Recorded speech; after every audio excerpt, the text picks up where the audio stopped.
वाली कोई बात ही नहीं है। यहाँ पे कोई पाबंदी नहीं लगाई जा रही। मैंने अभी आपको शुरुआत में यही कहा था कि मैंने अकेले आधे से ज्यादा भारत घूमा और सारा साधना के पर्पज से घूमा है। भगवान शिव की साधक हूं मैं और सारे भगवान शिव की उपासना मैंने करी है, हर ज्योतिर्लिंग देखा है।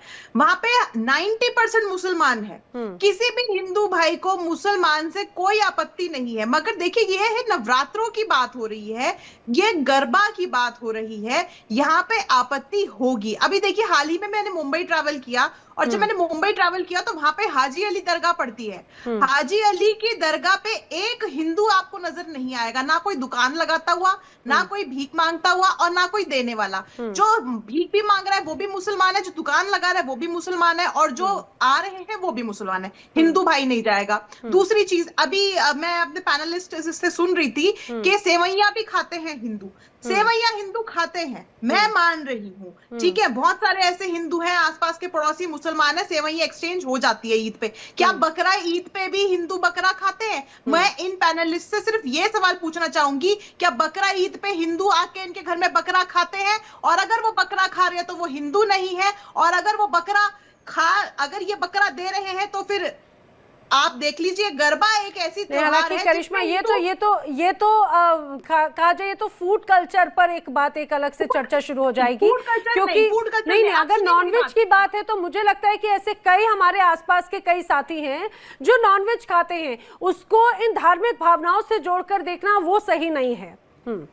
भावनाएं तो हमारी भी ठेस पहुंच रही है ना, क्योंकि बकरा ईद देखिए, बकरे पे क्या होता है ईद पे, बकरे के लिए ही स्पेशल ईद होती है, बकरे की बलि देते हैं, ठीक है। ऐसे ही हमारी नवरात्रि क्या है, नवरात्रि माता से जुड़ी हुई है।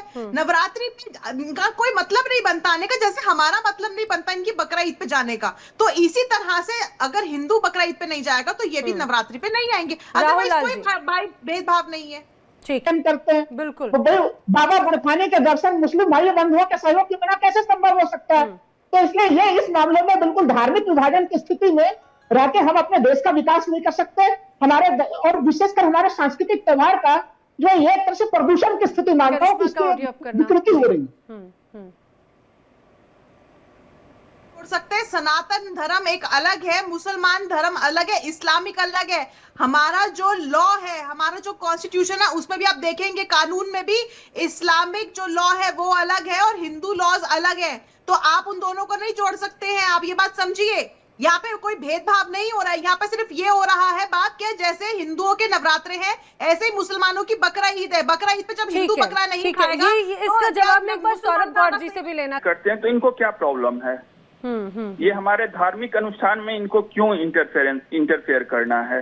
इनका जवाब उनसे जानना चाहते हैं। बिल्कुल ठीक है। करिश्मा जी कभी रिएक्शन? करिश्मा जी भी कुछ कह रही थी। करिश्मा जी देखिए, मैंने जब से ही डिबेट स्टार्ट हुई है, मैंने कभी भी अभी तक मैंने कभी भी हिंदू मुसलमान में आपत्ति नहीं जताई। मैंने सिर्फ आपसे मैं सुझाव ये देना चाहती हूँ कि आप देखिए, कभी भी रामलीला के द्वार पे कोई ऐसा बंदा नहीं खड़ा होता है, ऐसा कोई गार्ड नहीं खड़ा होता जो ये पूछे आप हिंदू हैं कि मुसलमान हैं। हिंदू भी जाते हैं रामलीला देखने, मुसलमान भी जानते होंगे रामलीला देखने, ठीक है। मगर यहाँ पे बात सिर्फ एक मुद्दा है कि लव जिहाद का कॉन्सेप्ट इन चीजों से बढ़ता है, इसीलिए हमें आपत्ति है। क्योंकि यहाँ ऐसे समुदाय में लड़कियां मिलती हैं जिसकी वजह से ये नाम चेंज करके जाते हैं। लेकिन करिश्मा, सिर्फ क्या गरबा जैसे जो धार्मिक और परंपरागत कार्यक्रम है, क्या लव जिहाद का वही एकमात्र केंद्र है और क्या पाबंदी लगाना ही एकमात्र समाधान है? आखिर क्या उससे ऐसे ही रोका जाएगा? अपने आप में ये भी बड़ी बात जरूर नजर आती है। आप सभी मेरे साथ इस चर्चा में शामिल